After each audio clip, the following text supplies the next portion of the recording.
Hi, I'm நவநிதி. ஒரு நாட்டில் ஒரு இளவரசன் இருந்தான். அவன் ஒரு சிறந்த போர் வீரன். அவனுடைய வாள் வீச்சுக்கு அந்த நாடே ஈடு கொடுக்க முடியாது. அந்த அளவுக்கு சிறந்த வீரன். அவன் ஒருமுறை அரண்மனையில் வாள் வீசி பயிற்சி செஞ்சிட்டு இருக்கும்போது ஒரு எலி குறுக்க ஓடியது. உடனே அதன் மீது வாளை வீசினான். அந்த எலி அவர்கிட்ட தப்பிச்சு போயிடுச்சு. இதை மீண்டும் மீண்டும் ஒரு கோபமாகி அது துரத்தி வாழை வீசினான். ஆனால் அந்த எலி அவர்கிட்ட தப்பிச்சு திருப்பி வாழைக்குள்ளேயே போயிடுச்சு. உடனே மனசு உடஞ்சு போயிட்டாரு.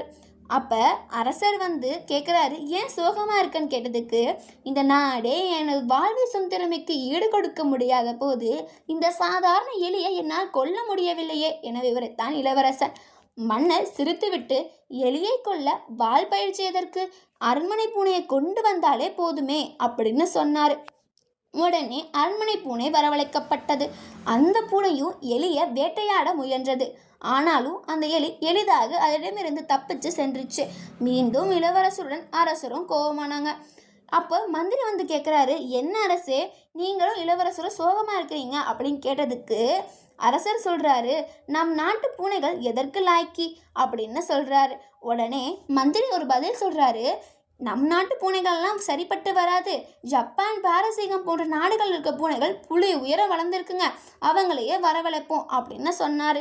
அந்த பூனைகளும் அந்த எலியை பிடிக்க ட்ரை பண்ணப்ப அவங்களாலையும் முடியல. அது அங்கேருந்து தப்பிச்சிருச்சு அந்த எலி. இதெல்லாம் பார்த்து இன்னும் சோகமாயிட்டாங்க. அப்போ அரண்மனை காவலன் இதுக்கு போய் எதுக்கு ஜப்பான், பாரசீக பூனைகள்லாம் எதுக்கு, எங்கள் வீட்டு பூனையே போதும் அப்படின்னு சொல்கிறாரு. மன்னருக்கு நம்பிக்கையே இல்லை.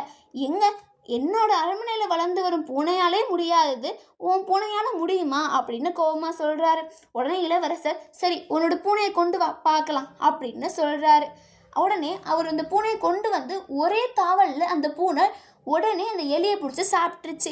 இதை பார்த்தோன்னே அங்கே இருக்க எல்லாத்துக்கும் ஒரே ஆச்சரியம். எப்படி வளர்க்குறீங்க? எங்கள் பூனையால் முடியாது, ஜப்பான் பாரசீக பூனையாலே முடியாது, உன் சாதாரண பூனைக்கு எப்படி இவ்வளோ தைரியம் அப்படின்னு சொன்னுச்சு. அதுக்கு அரண்மனை காவலர் சொல்கிறாரு, பெரிதாக எந்த பூனைக்குமே நான் திறமையோ பயிற்சியோ சொல்கிறதில்ல. என் பூனைக்கு ரொம்ப பசி, அவ்வளோதான். உடனே இளவரசுக்கு கோவம் வந்துச்சு. அரண்மனைக்குள்ள பூனைகள் நன்று தின்று கொழுத்திருப்பதால தான் அதுக்கு பசியே இல்லை.